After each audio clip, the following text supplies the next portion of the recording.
ওটা হচ্ছে এই যে সকালে খেতে হয় বেশি, সারাদিন আপনাকে কাজ করতে হবে, সকালে আপনাকে বেশি হাইজেনিক ভালো ফুড খেতে হবে, দুপুরে তার চেয়ে একটু কম, আর রাতে তার চাইতে কম।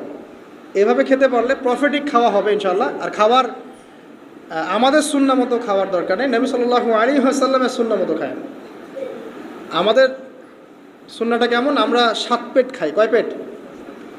7 পেট। যদি পেটের মধ্যে কিছু জায়গা ফাঁকা থাকে সেটাও কিছু মিষ্টি দিয়ে ঢুকায় সাবার পেটে ভর্তি করতে হবে, এটা আর কি চ্যালেঞ্জ, পেটটা ভর্তি করতে হবে।